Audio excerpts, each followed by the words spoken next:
Welcome to Fondue University, where we develop high-quality video lectures with a faculty that cares. We are Fondue. Alright, well, settle down. Settle down. Have a seat. I think the most important thing here is this. Alright, so today I spelled Odin wrong. So today we're going over Odin the Allfather. This is an average man's review of a Norse god. I'm an average man. Keep in mind, I think he's a piece of shit. And I'm a Thor believer, but that's what this is all about. Alright. Well, let's play then. Sweet cheeks. So Odin, modern pagan religion. Keep in mind I've done very little actual research on this. This is mostly tickety-tacks that I see. They're like, ooh, Odin's wise. He's so caring, he knows everything, he's benevolent, he wants to save us. Look at him. And he's enforcer of all the good aspects of hospitality. And this is a gentle guider of his children, us. Now, this makes it look like this is going to be heavy on what they believe nowadays. This is the last time I'm going to mention that. Odin is bullshit. So in the myth, Odin is greedy, conniving. He cares about mortals only so far as they get him what he wants. Doesn't like us. He only likes us when we benefit him. Does not give a shit about us. Remember that. He's often seen as being an ass to his fellow gods. Not only... Now, you know, everybody gives Loki a bad rap, and rightfully so. This man here is right there with him. He's only part of this group as a means of protection in numbers. He's an Aesir. The more Aesirs, the less likely we're going to get killed by giants. Giants is a term I take beef with. Anyway, after all, where would he be without the likes of Thor? Because remember how I said I was a huge fan of Thor? It's because, you know, I'm a common man and Thor's the god of us. Anyway, without Thor, he'd basically be gone. And Tyr, and the likes of the other. Keep in mind, Thor's not the only good one. So here's some examples of Odin's shit. Odin one day just picks a fucking battle of wits with Thor. And it's like going to the retard on campus and being like, I can do math better than you. No shit.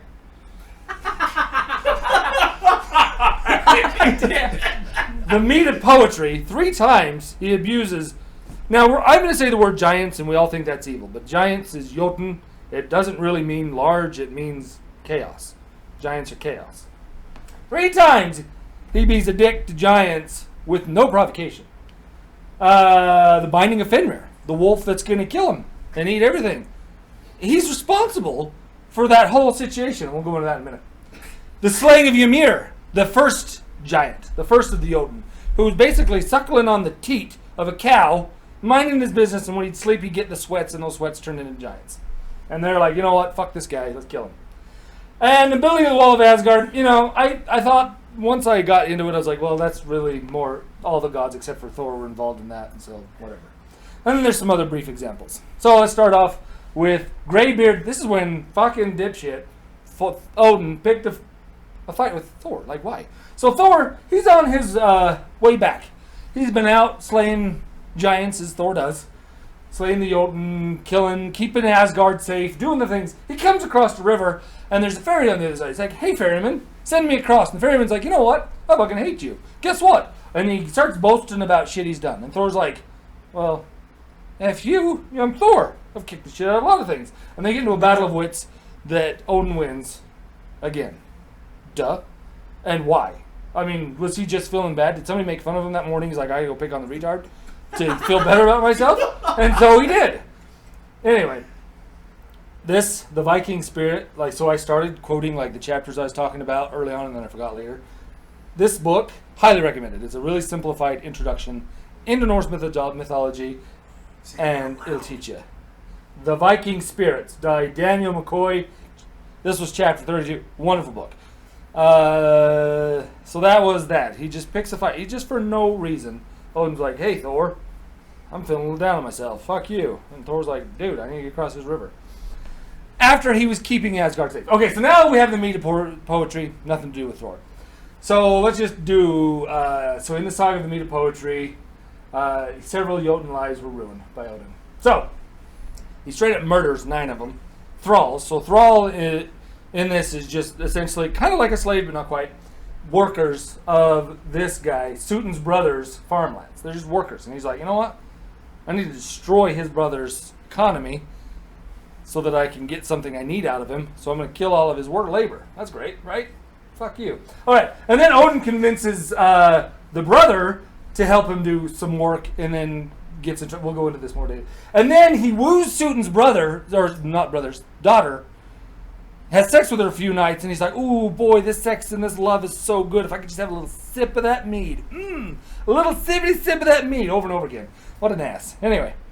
So, the 9 Yoden thralls of Braugi. Braugi is Sutin's brother. So, let's talk a minute. Let's get some introduction, because I just realized I didn't button this up. So, the meat of poetry. There was god Kvasir, who's all the gods spit in a barrel, and then Kvasir came to be. He was the wisest, most knowledgeable of all the gods. I'm not shitting. No shit. No shit. And Kvasir was the wisest of all the gods. He had all the best stories. He walked around. 3 dwarves kill him. 2 dwarves kill him. And they turn his blood into mead. And then the dwarves, they're just terrible, terrible little creatures. These 2. And then a giant comes along, and they try to kill him too, but he ends up killing them. And then the brother, Sutur, or like the suit or the son or something. Anyway, that's Sutin. He takes the meat and takes it back to home. Now, at this point, yeah, the one guy was a god that made the blood up, but this giant had nothing to do with that. And Odin goes on, he's like, you know what, fuck this guy. This mead is good stuff. I'm going to get me some mead. So, after learning about the meat of poetry being in this guy's hands, Sutin's, it's Kvasir's blood, blah, blah, blah, went on that. He sets out, he's like, you know what, I got a plan. So he gets himself a sharpening stone. See, it's got a special name, I don't remember what it is, didn't write it here, don't care. And it can sharpen things beyond any belief. It's crazy. And he goes out, and he goes to the lands of Sutin's brother, Braugi. And he's like, all right, and he goes and finds all their thralls, and they're out there threshing the wheat, having a bitch of a time, because their scythes they're using aren't very sharp. So he's like, hey, I've got this stone, I can sharpen your scythes. And they're like, oh, that'd be nice. So he does it. These guys don't pick a fight with Odin. They're like, well, that sounds great. And he sharpens the thing, and he shows them, and wow, the guy starts using it. He's like, wow, this is amazing. Like, I can so much, we can like triple or quadruple the amount of work we can do. And then Odin's like, all right, let me sharpen all of your scythes. And he sharpens them up for him. And they're like, wow, look at this guy, he's so awesome. Then, when he's done, he's like, you know what, I'm going to give you guys this whetstone, because only this whetstone can get him that sharp down. Gather together, and he gets them all. And they're like, ooh, because they're giants, they're a little bit dumb. They all get into a thing, they got their scythes. They're like, ooh, one of us is going to get the stone. They're crowded all together. And he's like, here, first one to get it gets it. And he throws it amongst them. And as they're going to grab it, they all cut each other down. So I get the giants aren't smart, but, I mean, shit. He's just...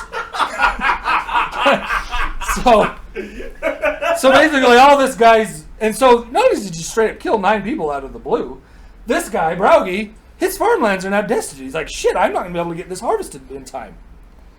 So that brings it back. No thralls. Braugi's farmlands ruined, no thralls. So Odin approaches Braugi and he's like, boy, and he goes by a name that basically means ill-doer. I don't remember, it's something like that. I'd have to go look it up again. But it basically, if he understood the same language, he shouldn't have hired this guy. Because the name Odin used was basically worker of malice or something like that. Anyway, so Odin goes up to Braugi and he's like, you know what, I can do the work of all these giants. And he's an Aesir, which are kind of small compared to these giants. And he's like, they're small, can't do it. Odin's like, whoa. Give me to the end of the season. I'll get all your work done. And when it's done, just do me a favor. And Braugi's like, all right, why not, right? I've got nothing else. It's either nothing happens or you try and nothing happens and great, or if you do, good. So Odin works his ass off that summer, which is surprising. He works his ass off all summer, gets all the work of all 9 thralls. By the end, Braugi's like, wow, you really did some good work. What can I help you with? And Odin's like, ooh, you know that mead. Ooh, that mead. If I could just get you to get me a sip of your brother's mead, everything, we're square. And Braugi's like, he's kind of a dick about that. He doesn't share. I haven't even tasted said mead. And Odin's like, ooh, but I really am parched. Guy could use a little sippy sip of that mead. So Braugi's like, tell you what, let's go see. We'll go visit my brother and find out. So they go. They go up there. They talk to his brother, and the brother's like, no, I don't share my mead with you. I'm not sharing with this piece of shit. And the guy's like, but I made a promise to him, because it's the honor thing. And he's like, we should do this. And Sutur's like, you made that deal. I didn't. Bugger off. So they do. And Braugi's just apologetic as hell. He really is just like, I'm sorry, Odin. I couldn't get you. And Odin's like, you know what? you've got this ogre called something or other that means it can bore into the ground really well. Anyway, and he's like, you know what? If you help me just drill a hole where the meat is, we're square. So Braugie's doing his thing. He's out there digging a hole. He's like, wow, that's a lot of work. Working my ass off. And Odin's just sitting there, chilling. And he's like, I think I've made it. And so Odin blows into the hole. But the chips of dust fly back at him. And Odin's like, I think this fucker's out to get me. And Braugie's like, God, I'm tired. And he's like, and so Braugie does it again. He's drilling in. All of a sudden he gets through and Odin blows in this time. This time the air goes through. And he's like, aha, I'm in. And Odin basically just says, all right, Braugie, fuck off. And he goes in. Boom. And Braugie's like, you little bitch. Because I forgot to mention it, but Odin was like, we're going to share on this meat. And Braugie's like, fuck you. And he can't get him. He's like, God damn it, that piece of shit. And he leaves, mad. And I would too. So that's another wrong. Like, out of nowhere, Odin's just ruining everybody's life because he wants some mead. Because it's knowledge. Fuck. So then you have Sutun's daughter, Gundlaud, which is a beautiful name. So he reached the cave, and apparently Sutun had tasked Gundlaud, his daughter. She's big and tough and mean and rough and don't take no shit. She is the one to guard the mead, and she gets down there, and Odin's like, ooh. And he puts on his best, makes himself look up pretty for her. And he woos the shit out of her, and because she is locked in a cave her whole life, falls for it. Unfortunately, she's a little naive in the world, and she's like, wow, this guy. And he's like, let's just do it tonight. And they make love for 3 nights. Well, every night they make love, and in the morning Odin's like, oh, you know what? I'm just so parched. If I could just get a little sip of that mead. Oh, it'd be good. And she's like, oh, but I can't. It is my sacred task not to let anybody have that mead. And Odin's like, oh, I really hate to put you out, but God, I'm parched. But she doesn't. Second day, they make sweet, sweet love again, and she's like, wow, this must be real, right? This must be real. And by the way, Odin's married. In the morning, Odin's like, God, I'm just so parched. If I could have just, not even like a sip, just a little tiny, just a little dab on my tongue would just be all I needed. And everything would be perfect, and we could go on with this whole relationship. He's like, I really just can't. So she honorably doesn't. The third night, unfortunately, she's fallen for him. They make some sweet, sweet, sweet love. And in the morning, Odin's like, even just the lightest dab on the tongue of some of this mead is all I ask. Really, it's about you and me, but just the smallest dab would just make this moment perfect. And she's like, it would have to be a really, really small sip. And he's like, of course. I respect you as a Jotun. It'll be the smallest, littlest taste. Well, she goes up to the meads, and in 3 gulps, there's a huge, unbelievably huge vats. Odin downs all 3. Whoop, whoop, whoop. He's drunk all the mead. It's in his belly, and he's like, later, bitches! And he turns into an eagle and flies away. Like, who the fuck does that to somebody?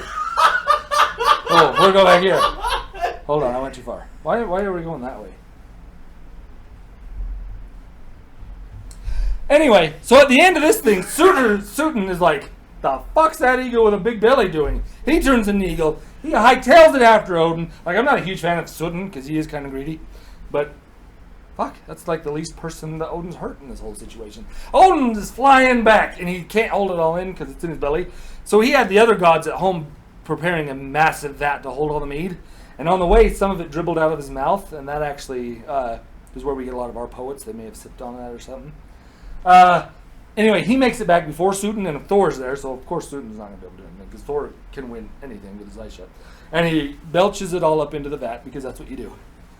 So that now the gods, more specifically Odin, but the gods, have the mead of poetry, and occasionally, so that's where our best poets come from, is occasionally Odin will let mortals have a sip of his mead, and you guarantee that he's getting something terrible from them. Just guarantee it.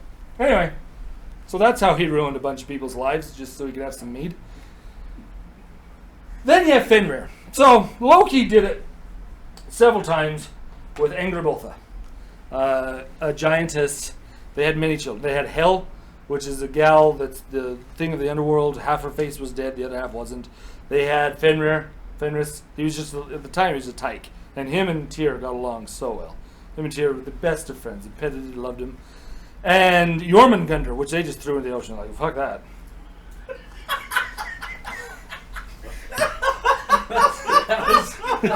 That was great. So, Fenrir, so what happens here, Fenrir's getting bigger and bigger and bigger. Now, Odin heard in Fate, way back in the day, he heard how the world was going to come to an end. And he knows that this dog is going to kill him. Now, the thing about Norse mythology, and even Odin knows this, the fates are just, it happens. If it's said in Fate, it's going to happen. And this dumbass, so he sees Fenrir, he's like, this is bad. I got to lock this shit away. And Fenrir's just loving Tyr, and they're having a great time. And so so Odin, on the prompting of Odin, all the gods create things, and they set challenges for him. And he's like, oh, blah, blah, I could break out anything. They're like, ooh, here's some awesome chains. He's like, this is awesome. He breaks out. The greatest of chains the gods could make couldn't hold Fenrir. So they commissioned some special ropes from some dwarves, and they use the something of a cat, the whiskers of a woman's beard, things that don't exist, and they create these tethers. I think it was the step of a cat, the silent step of a cat. Could be, yeah. Basically, things that don't exist, and that's why you can't break them, because they're not real. Fucking dwarves. Anyway, and the gods all get together under the prompting of Odin. It's like, hey, we've got one last one, and it's just a ribbon. And Fenrir's like, this is silly. There's got to be a trick. You guys are about to fuck me over. Why are you doing that? Because really, Fenrir has been a good friend to the gods and Tyr and everybody up to this point. He has not been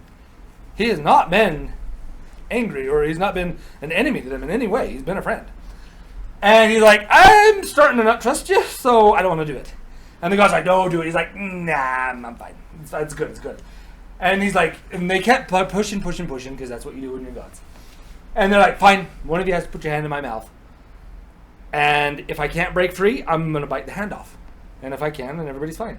And none of the gods would, not even Thor, who's usually like one, they're like, nah, because we know this is shit, and I'm going to get my hand bit off. But Tyr, the one that paid with him as a baby, he's like, I will do it. He puts his poor betrayal, though. Can you imagine that as the dog? Anyway, he puts his hand in the dog's mouth, they tie him up, and he can't get free, and he can't get free, and he can't free.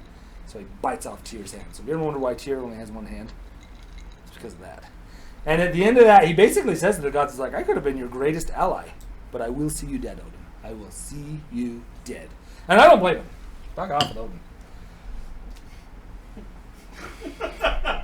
Then you have Ymir. So in the beginning of time, the frozen glaciers of Niflheim were flowing into this, it's called Unigap, the Great Gap. And then the steaming lavas of Muspelheim met together, and the ice and the fire, boom, collided and created lots of mist. And within this mist was shown this giant, the biggest giant you could ever imagine that ever existed ever, Ymir.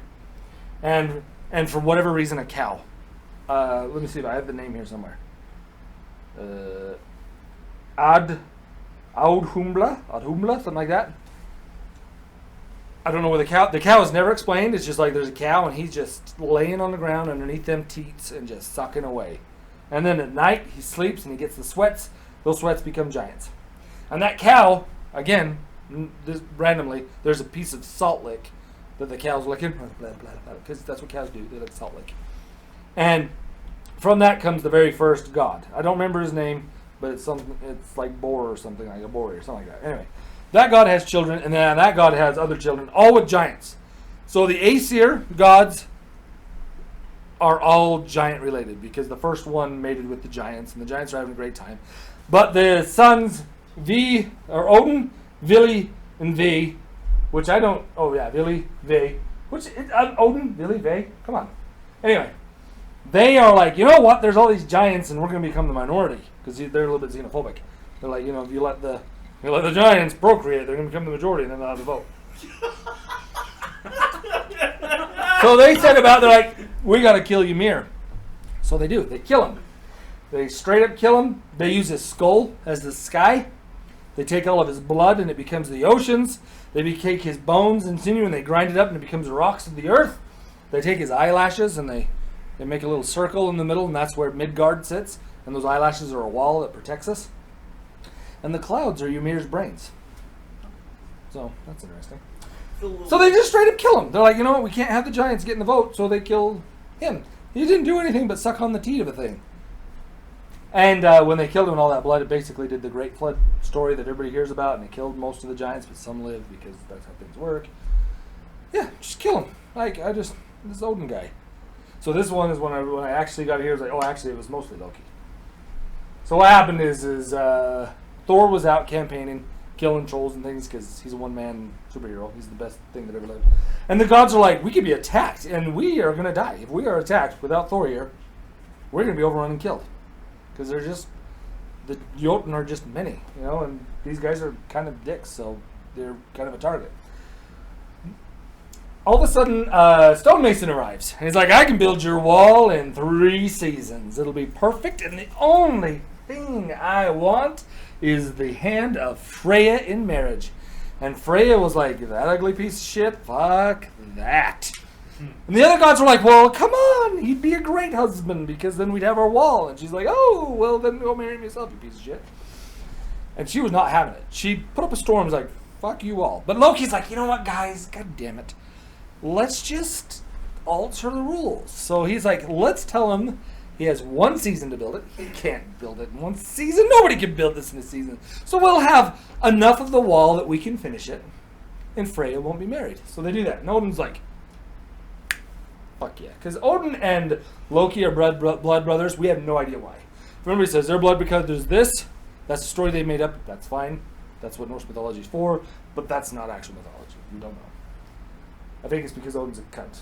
Anyway. But anyway, so Loki convinces them of this, and they do it. And this son of a bitch and dude with his horse damn near get the wall built. The only thing that stops him is at the end, Odin's like, if he finishes his wall, you're done for. So Loki turns into a female horse and makes a child with him. With the other guy's horse, so he can't get the wall done. He's like right there. And the moment he gets back, Thor's coming back, and he's like, well, there's a fucking giant. Boom. Hey guys, what you doing?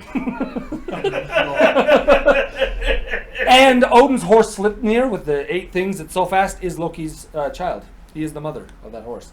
And the fact that so here's the difference between Odin and Loki. Odin, back in those days, if you were to give anal sex to a man, that isn't seen as bad. You're the dominant one. You're giving you're the one injecting yourself into the other one. The one receiving is very dishonorable. So the fact that Loki received the sex from the horse makes him dishonorable. But if he'd been the giver, it would have been fine. Weird. So some other things. One, when you're like, we go to Asgard when we die in battle. That's because Odin's a little bitch and he's trying to avoid the fate with Fenrir. He's like, maybe if I have good enough soldiers, we can outdo fate. He can't. He straight up killed, like there was an actual famous king that they made a story of about this, where Odin killed him in the prime of his life, because you never know when Ragnarok's going to happen. So I need you here now, just in case. And at one point, he was outlawed by the other gods. The other gods at some point had like, we had enough of you, Odin. And outlawed means you're outside the law. It means anybody can do anything to you. Their law doesn't apply to you. You can do anything to somebody who is outlawed, and that's fine. But they got over that because Odin's a piece of shit and probably had some like magic or something. So, I've ragged on Odin. So we need to know, Odin is an ass.